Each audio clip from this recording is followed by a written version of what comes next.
Hello fellow woodworkers and welcome to this week's edition of the Garage Workshop and my very special collaboration video with Rob from Weekend Shedhead.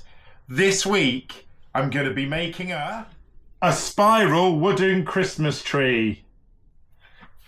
Roll the festive intro.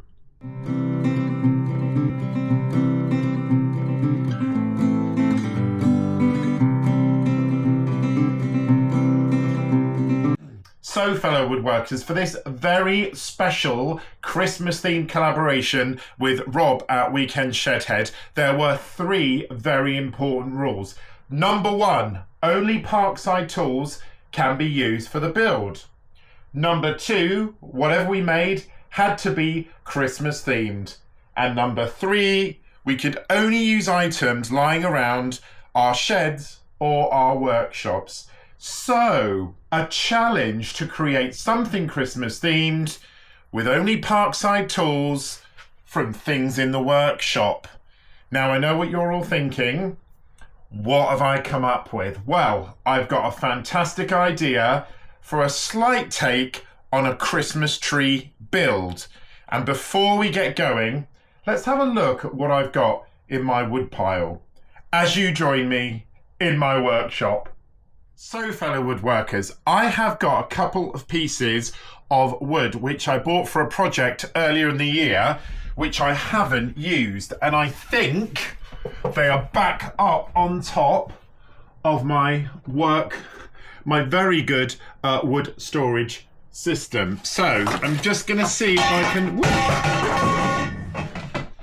Really important to have good health and safety stacking in your shed or workshop.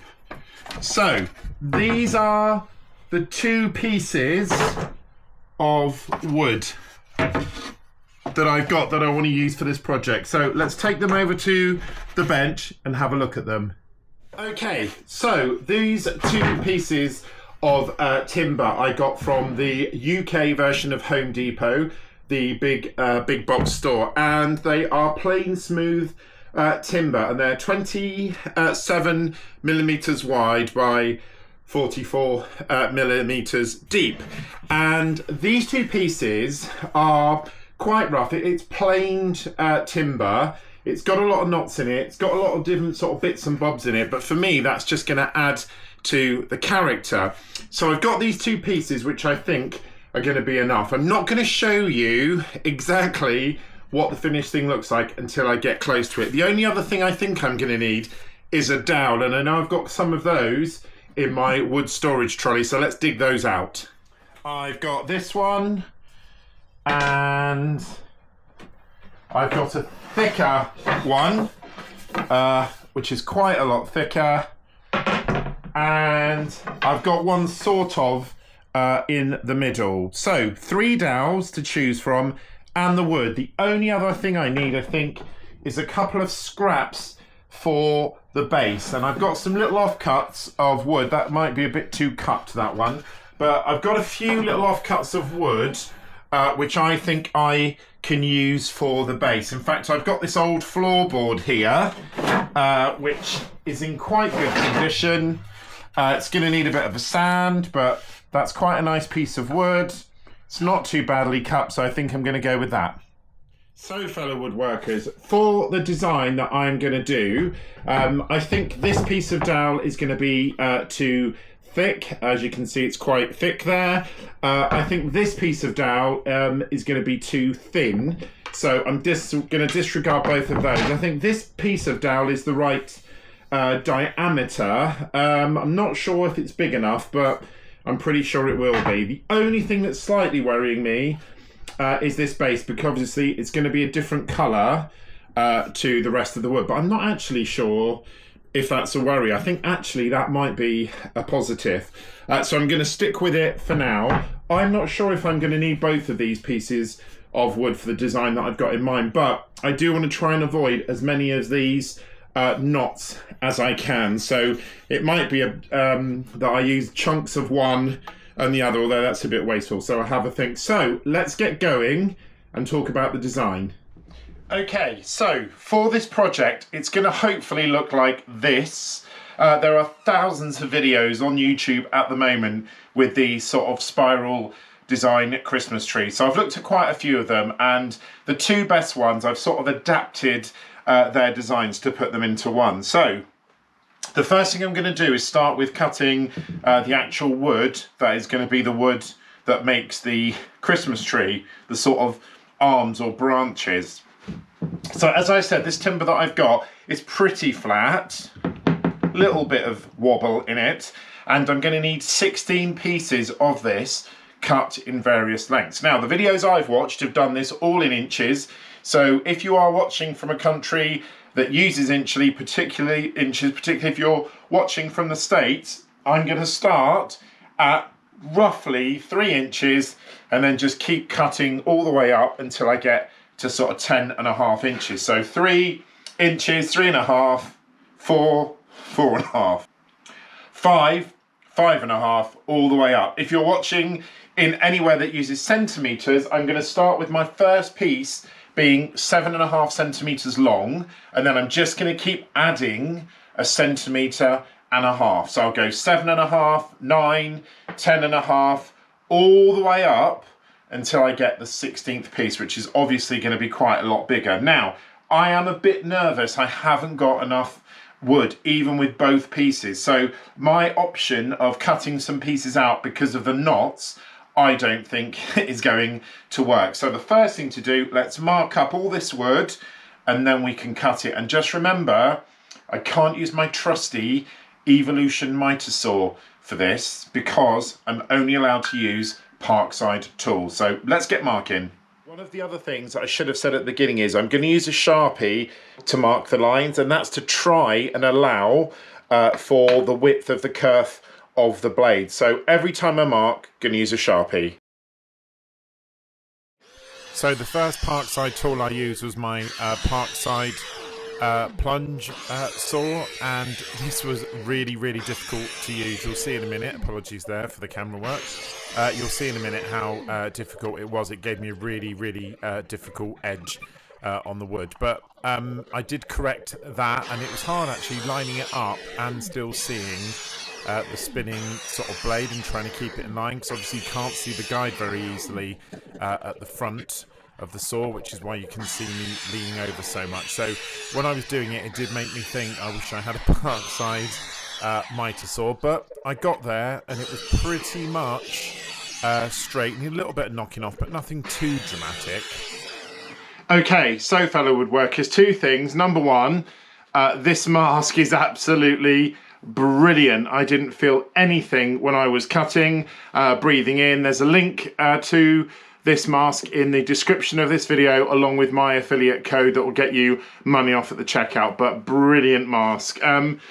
These 3 pieces have all not cut correctly, and it's when I went and did the sawing from the other way, it took this extra shard off. So I've got this amount of wood left, so I'm gonna cut these pieces again. I'm not too worried about the damage it's left on the other pieces here, because A, they're all one after the other, and they all match perfectly, and B, I can lose that in the way that I organise the tree. So these 3 pieces, I'm just going to recut. The rest look okay, but they're going to need quite a lot of sanding. They're not brilliantly straight, but they're not badly straight. The only other thing is, I now think this dowel is going to be too thick, particularly for the top of the tree. So I'm going to get the other dowel out and see if the other dowel is better after all, because I just think that's going to be too big. So I'm going to measure up and recut those, and I'll catch you at the end. So the next stage was just to recut these couple of pieces, which was a bit easier said than done. You can see it was a bit tight in there, trying to do it with the clamp. And what I did there, I don't know if you noticed, I switched it around. So even though I'm coming from this side, the actual piece of wood was the same as it was on the sort of first side. So it still had a breakout, which was a bit annoying. So the next thing I had to do is line them all up. You can see quite a few burn marks from the cuts on there, which again, it was quite difficult using that saw to cut the wood this way. It was more problematic than I thought it was going to be. So, fellow woodworkers, hopefully you can see all the pieces are there. They're all in the correct line, but you probably can also see how rough some of them are. The cuts on some of them are really, really tricky. So that means, I think that means I'm going to have to break out a tool that I don't think I've ever used on the garage workshop. I think I probably only used it once or twice in the entire time that I've had it. But I've got the pieces that I need. It is even more important now that I get the size of the dowel right. I actually think this size dowel is going to be much better than this size dowel. I'm just worried about the size of the hole that's going to be made. The only problem with this size of dowel is it's very flexible, where this one isn't. So the next thing I'm going to do is look and see if I've got a Forstner bit which is the right size, and then I'm going to bring out the big tool.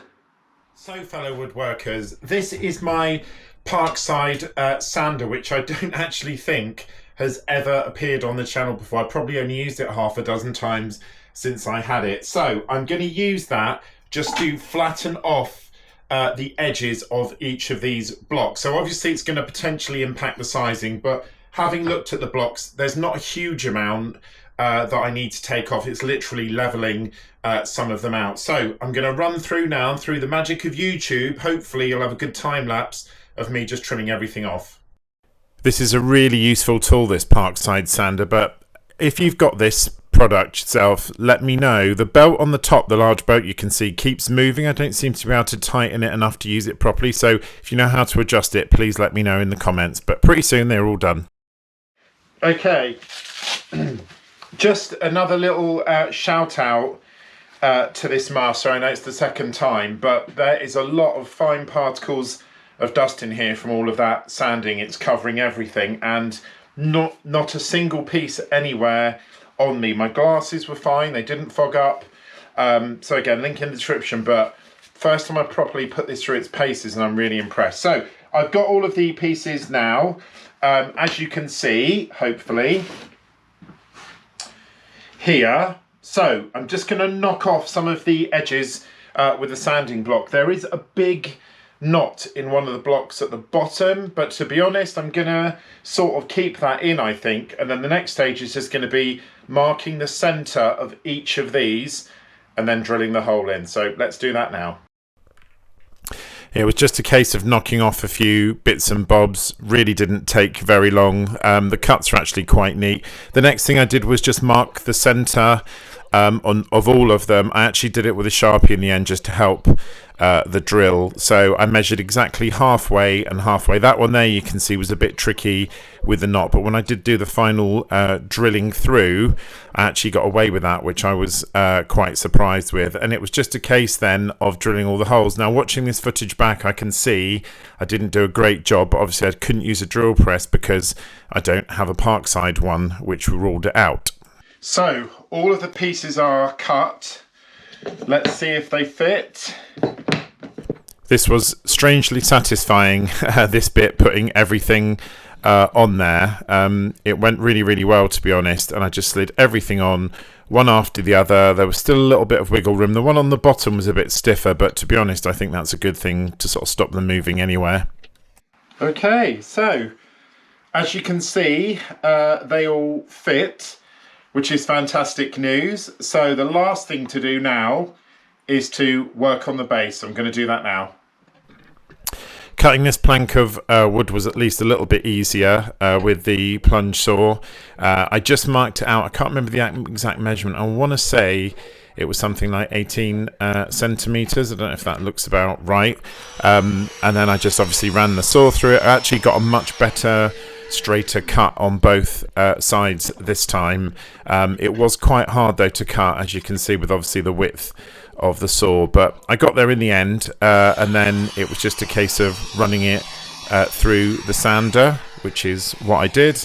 Got a nice smooth edge on both sides, and then just rounded off. I just took out that little burn mark that you can see, and then I just turned it upside down, ran it through the sander, and got it sort of pretty much exactly how I wanted it. Then I just drove in the same hole, the one that I had used in all the other pieces of wood, and attached it. I have to say it was a little bit wobbly at first, and I think it was just the nature of me not having the hole exactly centered, and I did set it out the correct way, as in the Christmas tree shape, but to be honest I preferred the sort of mixed way that you'll see at the end where all the bits are all over the place. I think actually that looks better. And then it was just a case of using my Parkside pull saw to just cut the remaining piece of dowel off of the top. So, fellow woodworkers, my Christmas tree is finished. I have to say, I know it looks a little bit rough on the edge, and obviously I haven't put finish on it.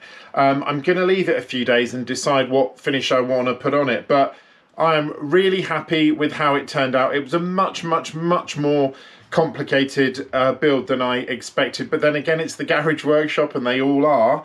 But I'm really happy with how it looks, and the good thing is, if I don't like how it looks, I can always sort of tweak it and change it around a bit to make it look different. So I'm super happy with that. It couldn't have actually turned out any better. It was exactly as I imagined it being. And every single thing that you would have seen that video, every tool, even down to the drill bits, was all Parkside. All of the wood was everything that I had lying around. And obviously you can tell, of course, it's a Christmas tree. So mission completed. Over to you, Rob, at Weekend Shedhead, to see how you got on. And if you pop to Rob's channel now, you should be able to see his build video. This is the first time at the Garage Workshop. Please can I ask you to subscribe, like, comment, hit the notification bell. I hope you enjoyed this video and the collaboration with Rob. Please let me know in the comments what you thought. Let me know what you think of the tree. Let me know what you thought of the collab. I just want to do a massive thank you to Rob for all of his help and support in making this video. And if you are a regular subscriber, thank you so much. Again, don't forget to like and comment. I'll catch you on next week's edition of the Garage Workshop. Take care, fellow woodworkers.